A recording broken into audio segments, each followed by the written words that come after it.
This is CGTN, China Global Television Network.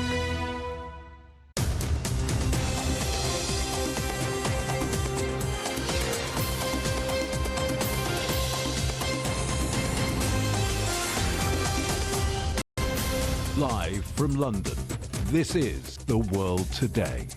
Hello, I'm Jamie Owen. Welcome to the programme. Our top stories: a suicide bombing in Pakistan at a religious gathering kills at least 52 people and injures dozens of others.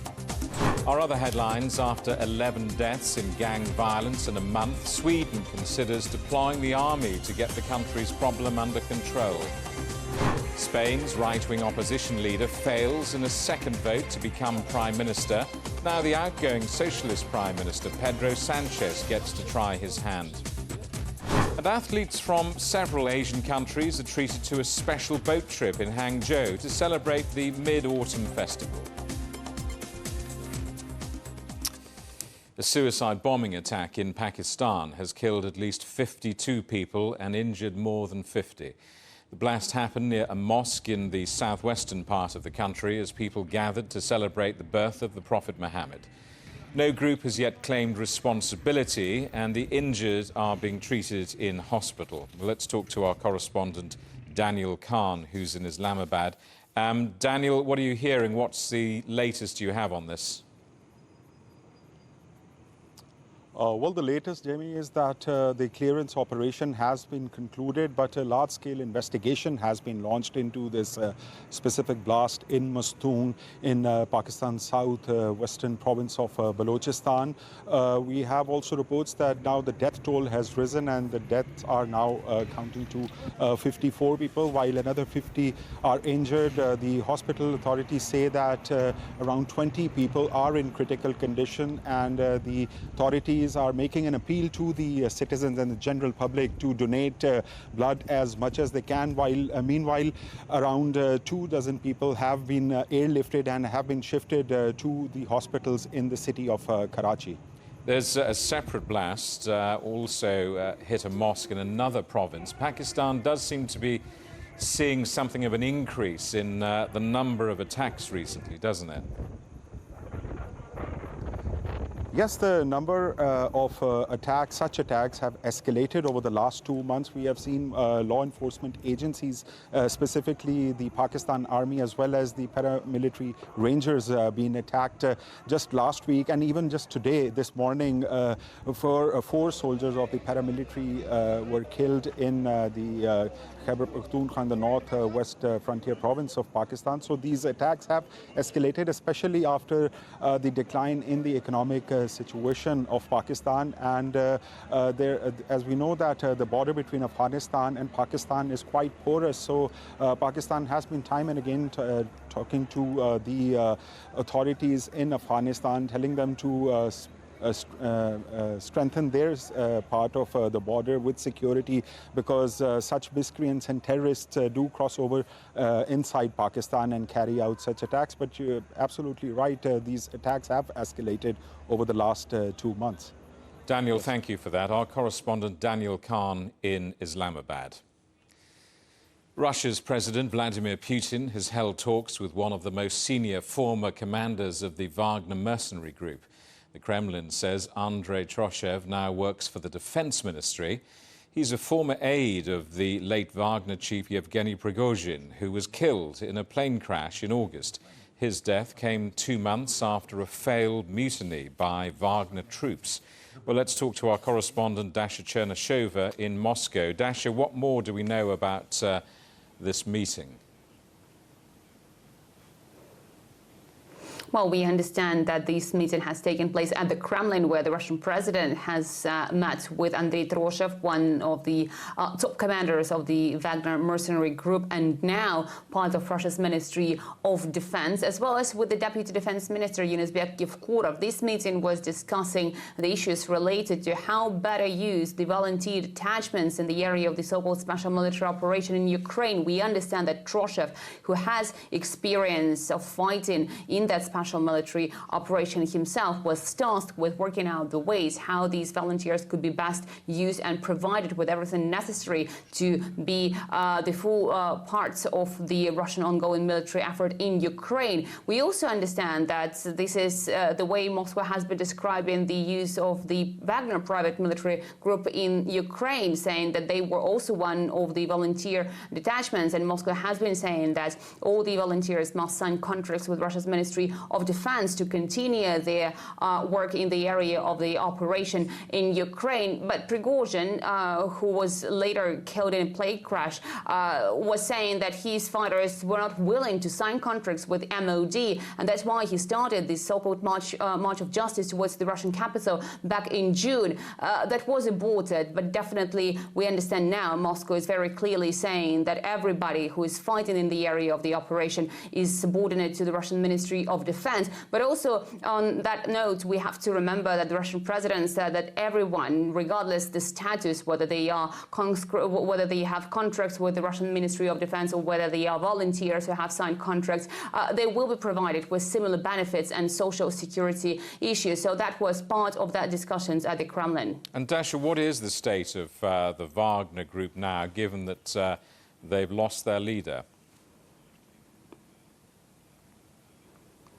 Well, what we have heard from the Kremlin is that legally this group does not exist, and that was the answer of the press secretary of Russia's president, Dmitry Peskov, who has repeatedly been saying that there has been no legal document on the existence of this group. Now, we understand that following the aborted mutiny in June, this group was offered to get to Belarus. No one was persecuted. There was the sort of amnesty. No criminal cases had been launched against anyone from the Wagner group, but they also were offered to sign contracts with Russia's Ministry of Defense, and several media reports have been suggesting that they are back on the front line. We also understand they could do so legally if they do sign contracts with MOD, and then they are becoming a part of that special military operation in Ukraine. But also we have heard that some of them have been continuing to work and operate in the countries outside the continent, in Africa, for instance, where the leaders of the Wagner group have been traveling throughout the months of summer, even after these aborted mutiny. Even Yevgeny Prigozhin was reported to be traveling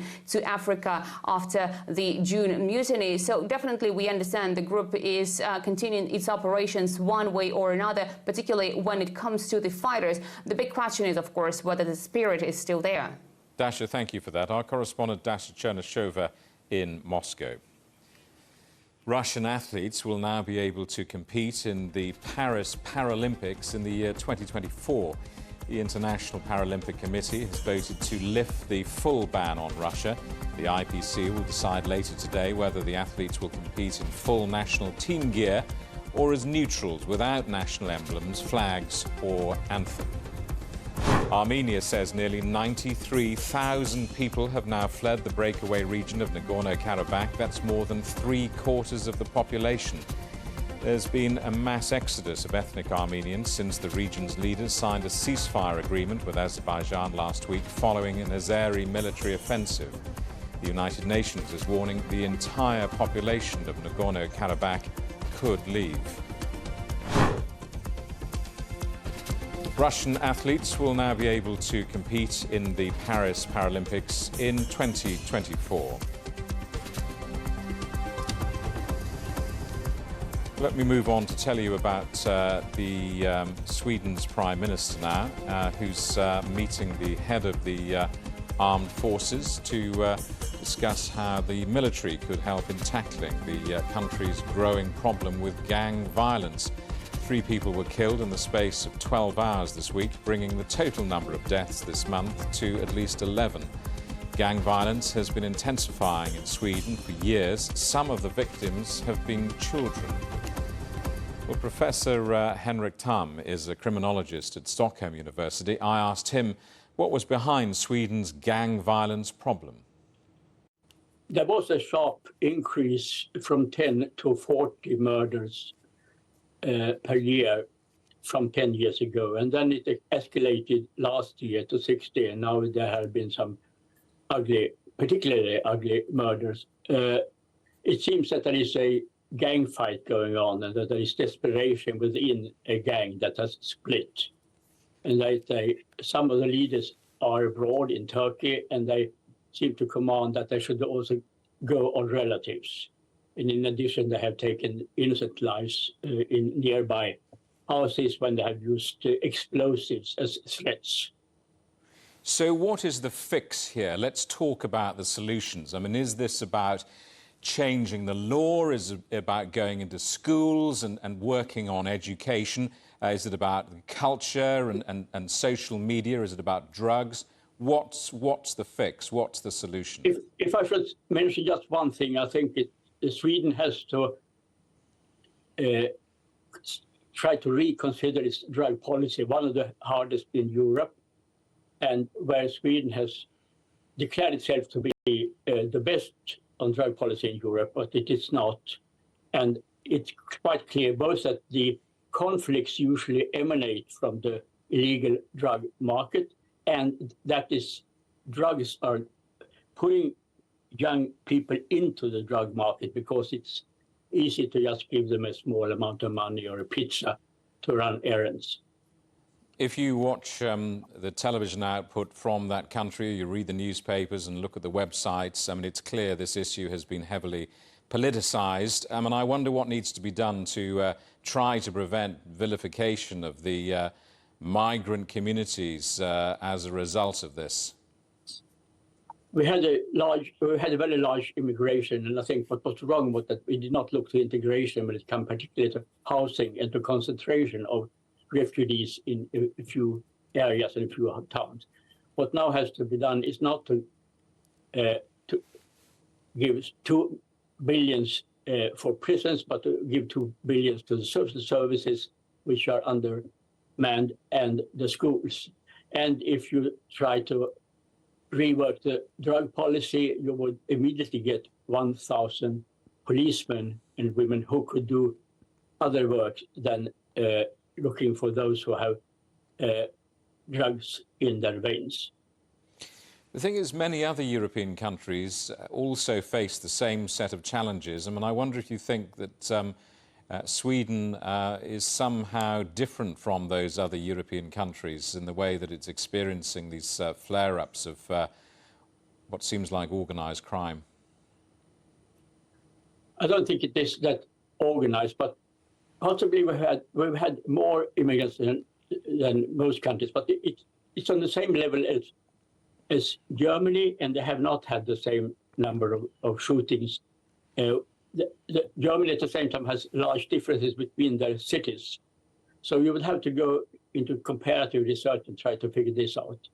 Right now, it might be that it is not only a structural explanation, but that when this drug or this gang war has once started, it seems to have a dynamics of its own, where you have to revenge the other side when someone has been shot in your group. You're watching CGTN. Still ahead. Who wants to be Prime Minister? Spain's right-wing opposition leader loses the second vote in his bid for power, opening the way for the outgoing socialist Prime Minister, Pedro Sanchez.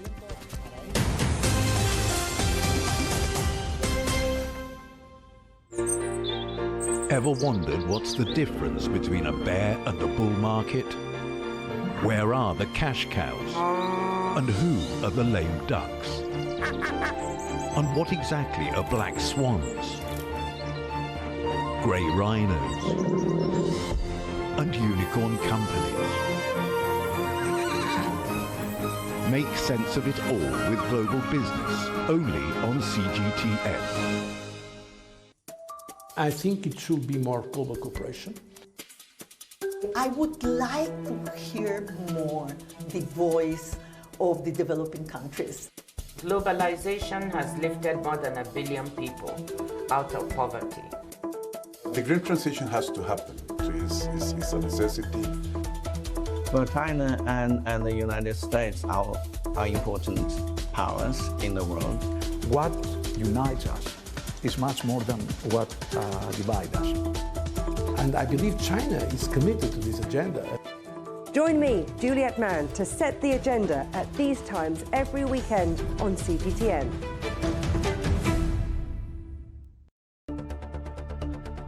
Events have consequences. Words create impact. One more offensive in a long line of battles that's been ongoing for more...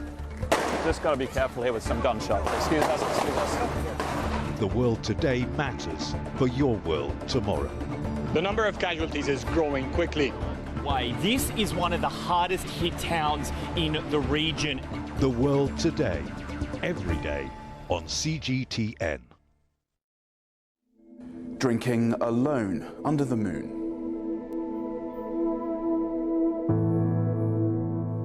Amid the flowers from a pot of wine, I drink alone beneath the bright moonshine. I raise my cup to invite the moon, who blends her light with my shadow, and we're three friends. The moon does not know how to drink her share. In vain my shadow follows me here and there. Together with them for the time I stay, and make merry before spring is spent away. I sing and the moon lingers to hear my song. My shadow's a mess while I dance along. Sober, we three remain cheerful and gay. Drunken, we part, and each may go his way. Our friendship will outshine all earthly love. Next time, we'll meet beyond the stars above.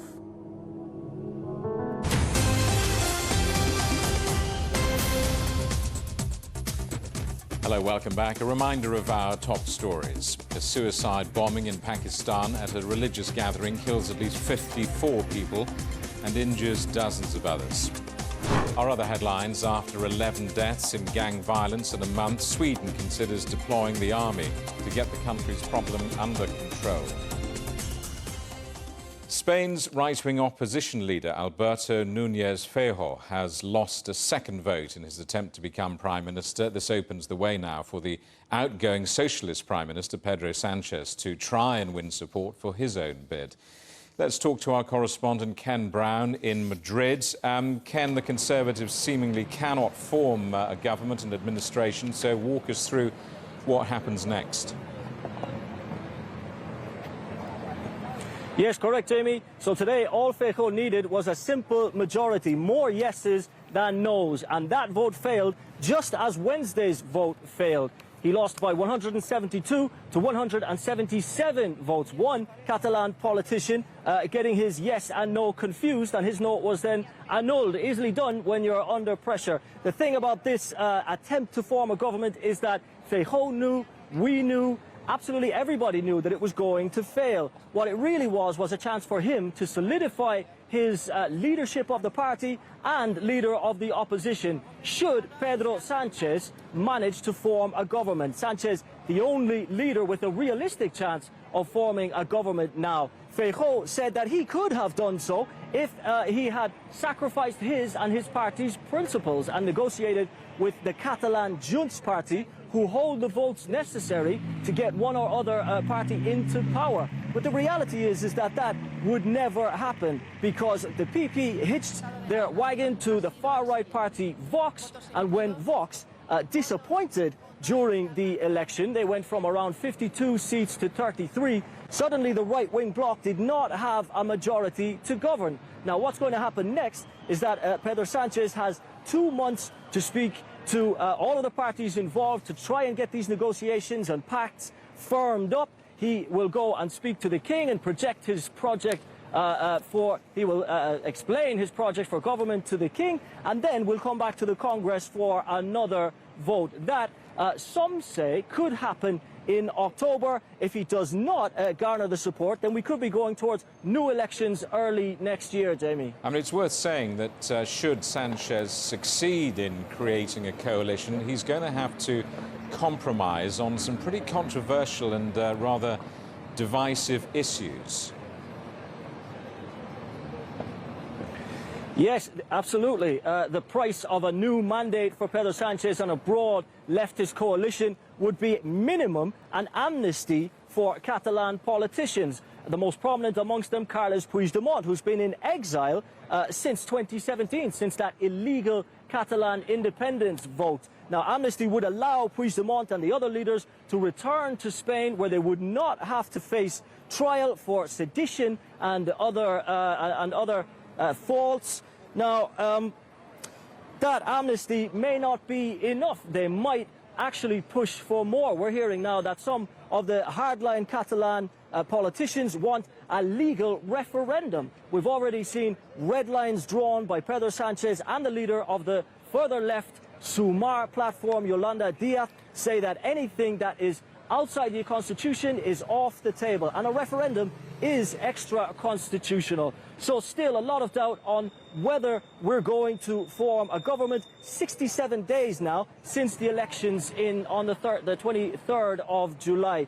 Now, if we do have new elections in January 2024, that would be Spain's 6th general elections in 9 years. Ken, thank you for that. Our correspondent Ken Brown in Madrid.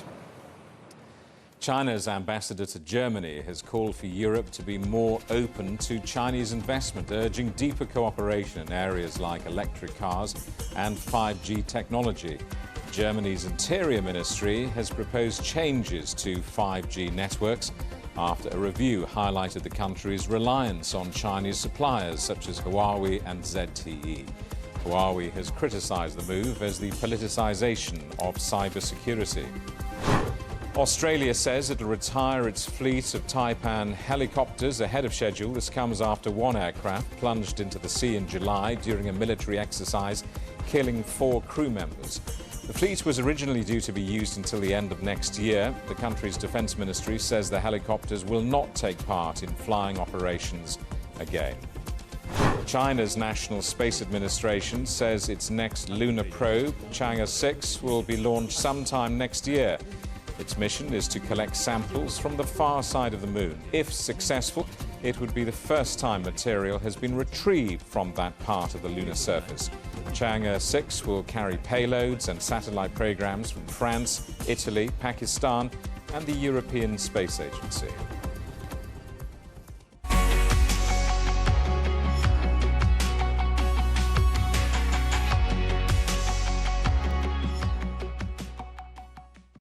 Europe is trying to cut carbon emissions. Many in the renewable energy industry say cooperation with China could be key to meeting climate goals.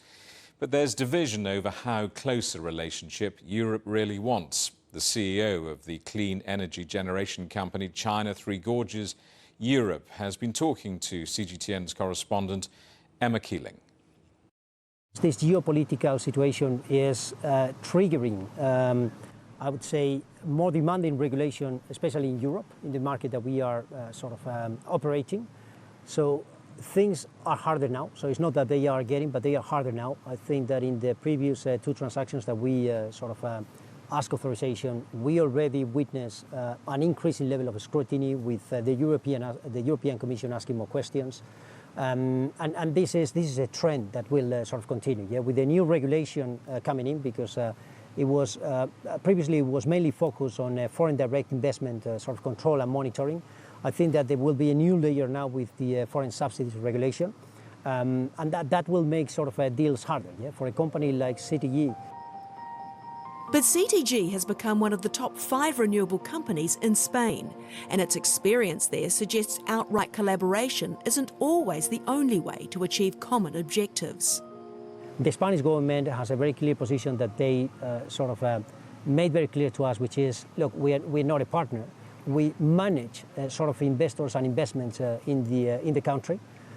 So they are not a consultant, they are not an advisor. So I would say that it's a constructive relationship with the Spanish government, not a collaborative relationship in the sense of we are an investor and they are the government that sets the regulatory framework in which we operate. But it's a very constructive relationship, and I think that we got support from the Spanish government in developing our strategy and finding ways to to maneuver in this very complex geopolitical environment. That was part of our documentary, The Green Silk Road, Connecting Europe's Renewable Grid. Go to CGTN Europe's website or our YouTube channel to watch the whole story.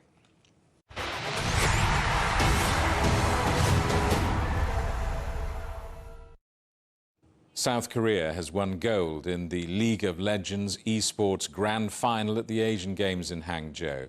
The team beat Chinese Taipei 2-0. Meanwhile, China won bronze after beating Vietnam.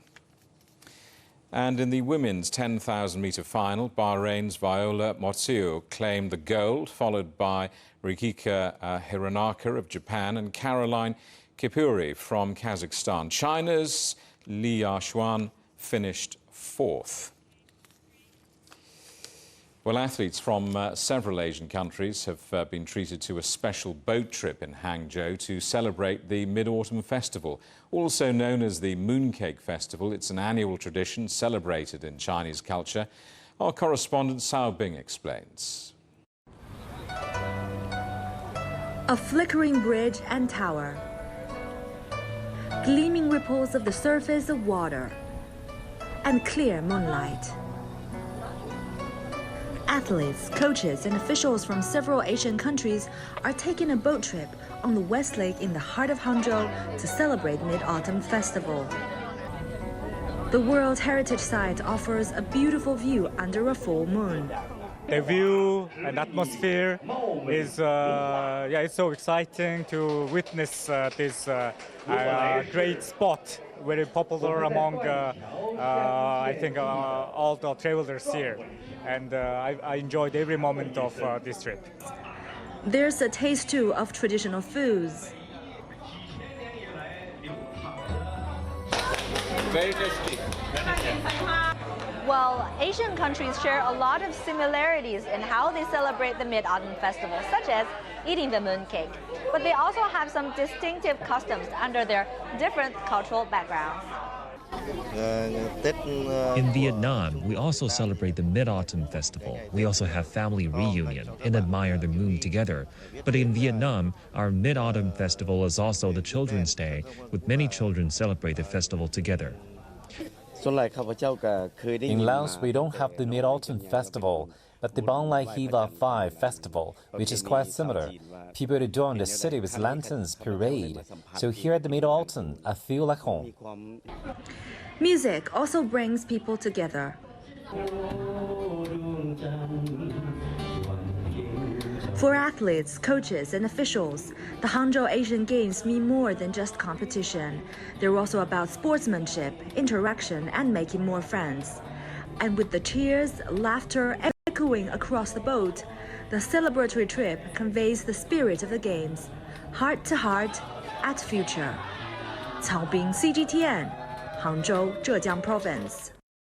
So Friday marks China's Mid-Autumn Festival, also the beginning of the 8-day national holiday. China's Transport Ministry expects more than 63 million trips to be made on what is the busiest day, a year-on-year increase of more than 50%. Analysts say holiday consumption is expected to hit new highs. And finally, have you ever wondered what it feels like to drive Back to the Future, or perhaps experience how the Batmobile handles? One French car collector is giving movie fans the chance to get behind the wheel of some of Hollywood's most famous cars. Some of them the real deal, others replicas. Customers can hire a selection of Frank Galliègue's 43 vintage cars stored in a hangar south of Paris. He says he wants his collection to be a living museum and plans to add more cars. The headlines again. A suicide bombing in Pakistan at a religious gathering kills at least 54 people and injures dozens of others. Our other headlines: after 11 deaths in gang violence in a month, Sweden considers deploying the army to get the country's problem under control. And Spain's right-wing opposition leader fails in the second vote to become Prime Minister. Now the outgoing socialist premier, Pedro Sanchez, gets to try his hand. And that is the world today. Thank you for watching. We're back with more news at the top of this hour. Coming up next, it's World Insight. For now, from all of the team in London, it's goodbye.